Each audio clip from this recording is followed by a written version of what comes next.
Fatalo fatu I lau whaafonga Samoa nei fo e so fau malo le soifua. Le tautua whaiwhaipea lau Samoa Entertainment TV mai Samoa ai usi mai al whaafonga I whaapoponga o ana tamua I nei aso. Na filemu le taunu ungo le fono whaamawina al palemene o lana ulua I whailo ingo le neitau sanga ngalue. I le aso lua sutasio ya Mua-Leilua o lua lima. Ele I tupu se vevesi e peo na iei masalonga o le tele o tangata nu ui Samoa nei mātu nu e mamau. Masauno ai le tamaita I te talo maafutanga talo a Samoa le lalangi. O le alofa o le atua ia Samoa e ma eu mamatautia al whaamaoni. Sauno Gio fui maono. O talo sanga tu whaatasia o lo o lato whaia pea o le filemu, o le anganga, o le atua I lunga o Samoa, ai puipuinga o lana whainga malo mauna tangata. Le ana wa ai le mōli mauola I le taunu ungolan pale mene ana nafi. O mōli mau maile tina ia le ulua ia li I tuman vau I Australia. E lena o ia na tangi ai ana nafi le taunu ungole fono. O ana wōma tangata sa ia talanoa ia ina ua umane le fono le pale mene. O la lato fo I le nātala, o le whetangisi loi mātou le faafetai ma le oli I le talimana o le atua soifua I tālu sanga molia, sa whaia ina ua maua tala I le ngasi a malo Samoa. Sauno fo I le presidente o le Associate Stala Samoa le fionga langi Kirasoma. I lana ia fo I mai tau ia iana nafi, I fo linga wa ai o whaamtalanga masaunoa ngai lenga te tonu le fono ai o whafo mai, sa langona ai fo I lona whaafetai o I ova le atua I lona whaamaoni ma le filemu o le taunu unga o le whailo I ngal palemene mua o le lua o lua lima. Mai toi whailo I ai I le tai au le aso, mua na mata upu whaatulanga o le aso. Nisi o tala ua ta oto I le mta upu alvang wha upu whai al whaatuatua I le atua Samoa o tasi le fas I le palemene mua na whaamaumaunga e pe on tal sanga le fionga le palemia fia me Naomi mta afa. Le fionga le fongitalai man whaadalo o te whaatatiaro ia le nei tautalanga whaaminista I runga le laulawa fono ale palemene mua na whaamaumaunga malo whaadalo. E ui o mata upu whaaloto I whale a le vanga wha upu whai le fas ua whaitau vai aso o whefuli sa I ai whina ngalo whaali o tangata Samoa I lunga sota inga tele vambe. Aina moli mawina la vana nafi le whaia o whesuia inga I totono le motafono. O na fianga masui o vanga wha upu whai le fas wa iei nei. E pei o na whaase ea nei le vaenga o whaipule le fas e au fiai ma la auli al mali e tole wa te apulata Ivan Schmidt. Ale vena maisi, I le tu o yeino foa e la lai le vaenga wha upu whai o ngai le malo. Ai uawa noa Atua tuane o minister o Kapeneta, ma le fionga le palemia sa masani o na e pane ai minister langolango le whainga malo. O minister langolango na lea na whaatete uma ese ele palemia, ma o lato tofinga whaatasiai ma le ava se o lato tavale I le vai anso taluai. Ma taunu uma iai le fasi il palemene ananafi, ua suia foi manofua no nofua I le totele o le vaenga vanga na ai minister tuai, ma minister fo e suia minister an whaatete ese foi ele fionga il palemia. Peita I saunoanga il palemia fia me Naomi mta afa na ia whaatu ai le lafo e whaatatia le lato mta upu mo se taimi ai wha ngā solo ngā luenga le palemene e pei ona iai. Mai level palemene ngā luenga mua ale mota I le asolua sutasio Januari sa talanoa ina I le taunu unga o le sosuenga al komiti sosu e whaaptoa al palemene. O le sosuenga sa whaia whaasanga I whaipulo ngā ngai whomonga toru le sunga la auri al mali e toa le watea pulata Ivan Schmidt. Sa tua ia le whaipule o sa whata lea ana posini o la auri al mali e toa lo lafi mai tua wala leo whaasala lau o whaia whaamtalanga sa hawha inai le nā whaipule o whina ngā lo isi. Peita isa polo I ailoa le mota le komiti su e whaapitoa e tangai I le moni o le nātu o inga onga ma avatu moli mau.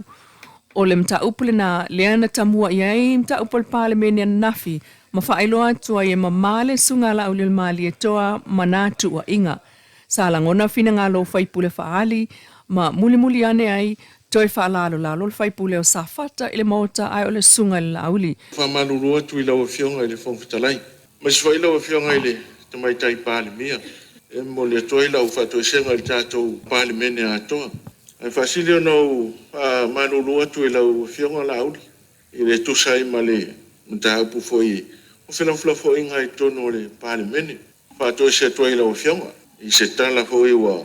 Ia, lea wa mai le poti al komiti. e mamala ua fionga pe on sao no tamai tai palmi e fa malolo tuai pa tu se atu ia tu se hoi malafonga na aso au te tono ai si fiele tu la ngona male loto a uma u pu tono tato fa fono ia on fa pena ne ia o te tono la e fa fonga mai ma tu malo ia lewa sao no tamai tai palmi sao no foi ele fionga ya la uli tu langole mam tau ia o lewa ia ile a fa mangalo mai foi ele fionga ya la uli ia o te Mua-Leilua faafetai tele faafetai lau fionga le fonfitalai ile fato to nem tau Matalo sanga ile fionga ile palemia fia me na o mimta afa il fai pulo nga ngai fo monga tolu mol filemu fa pena ila na usta ia le sunga la ule mali tol finanga lol palemia ma fa umail namta upul fono na nafi ai ole fa salanga na fa tuina to el komiti ole mota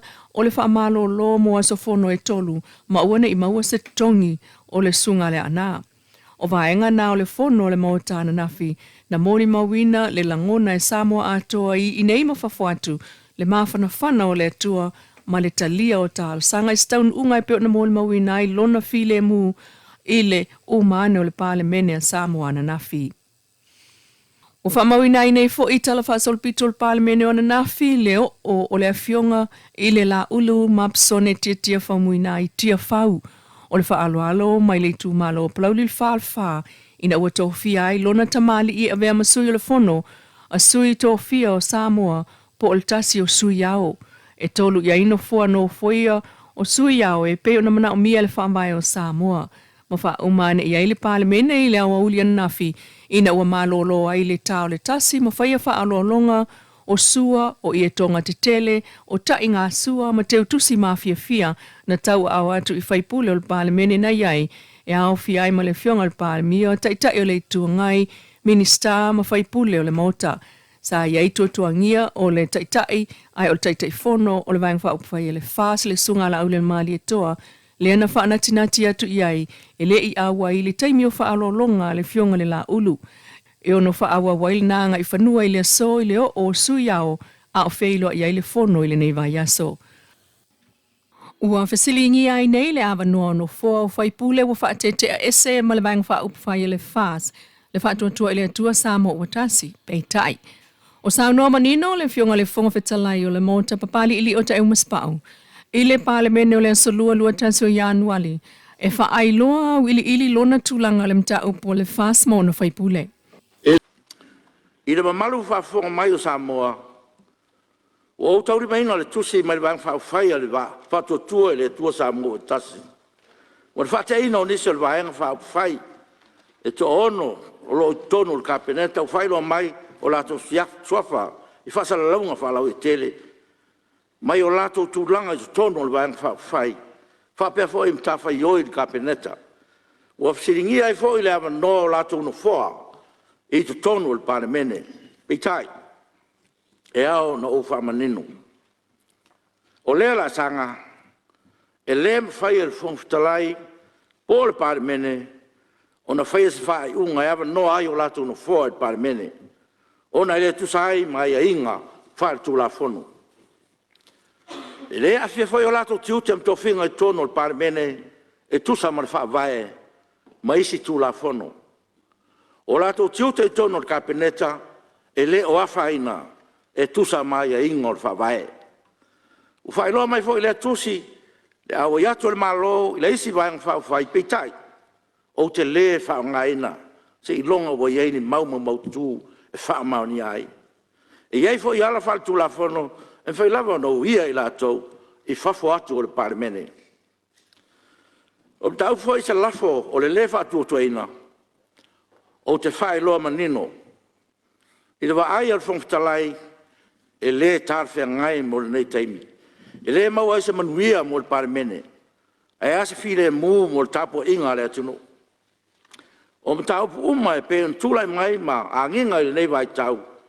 E leo ni mtaupu tau paremene. Ao ni mtaupu tau vaenga whai. E le mo mia foi o na talano ina tono le paremene. Ua e leo ni ngā ruenga tau paremene. Wha mole. E leo se paremene se vaenga whai. A le paremene le atu nuu o lo tapo I mai. Pa mai upo talo Mose, le lie. Ua fai oe ma mea mātou te nofo ai, I lea tupulanga ma lea tupulanga. A o lei whanau mai maunga, e lei whaia foi, e oe le laulangi ma le atu laulau. O le atua oe mai le wavau e o le wha wavau. A le malelenga foi, a le tuputa whai wha muri muri, o le atu nu, o mali atoa vai nu popo, o mali atoa tabita. Na wha malosi mai ai mo Samoa. Samoa, I o wifo ele mo mamalu. Ai tasi pa ia ma mamalu, le tua moni o Samoa. Le pa ia e o le palemene. Le tua lea na valo ia o tautua a, manyo mato matua. Ilo lato tantonua, na o ia, e iai la mi o tonu, mone manu ia e whawawau. O lofa mo pofo ia mo le palemene o Samoa. O afa mai tawita, o lona lofa, ua whai ma whale apitanga, tātou te malu ai, o lona whale whitawhai foi, tātou te mapu iai, I aso le taunga mali ai. O lau ta talo whatau anau, ma le loto maua lalo le pa ia o le pale mene le nei tai au. Ia alofa ngia. O iai whama mōt whongtalai, e le tala no ina, ia mta upu ki tonu le pale mene. E a fua mai maunga manuia o nu. E tawhi at fo le nei maota le sumalie, o manuia mo Samoa, mo a tai au. Whamai Yesu, e loa o tau e tangata o so, pe a whaito te no nofo whea whani. Tu ia o tātou tusu silima, ai o tātou whe mulmulu ai, ma mulmulu au foe, o lo whaatari mai le tunu pele. Samoa le tunu pele, mātou te wha maruru atu, ma aso suatu wai maruru puenga, I sau mātou mai. Pe a whai wau iaise a leu po se whale tonu o lau parimene, a lofa ma wha mangalo. E mātou te wha moe atu, lau tō wha whale atua, e malu ai lau parimene, I lau tatalo, ma lau tapua inga. Wa upulawa e masani ai, e le siri le tai nai lor tapua ai, e le siri foli te tai nai lor fe lango mai. O le tātou, sāpa vali whatasi numa, e wha lango le tātou ngā whatia, e lango le tasi leisi, ma ngalu kua whatasi, mo le manuia o Samoa, ma se vi inga o le tua. I o tātou mana tua, o le se senga o mawhauwhaunga, e mawhai ona avea ma puna o le malosi, pe a lao e le wha alo, ma le wha moe tutusa, le pa I iae o le pare mene. Ia avea nei tausanga ma se tausanga o le wha moe whawhauina, wha malosia le ngā luru whatasi ma le filemu, I o tātou whatino le tātou valawina, e tusa ma tātou faaiuga, ma whatinonga, e si tia ari soifua manuia o tātou tangata, pui o tātou tū maanga I whanua, ma sauni ai le ala, mo se lumanai mo au ngā tupulanga a sau. A lofa ngia le atua nei aso, ma le alo whaiwa le pāle mene. Ia tawhtawa funga I le anganga pa ia, lo tau fina ngalo. Manuia le usunga whono nei tai ao, manuia le atunu o tātou mafuta whatasi, manuia le tapo I mai o le atunu I samo nei, ma so se tafa o le lalolangi. O atangia le saunuanga manino le fonga fetalai vanga na ua avane se wha maoninga al whamsinonga. Wha atatau I tō whinga whaipule ua wha atetea ese mo le whaas.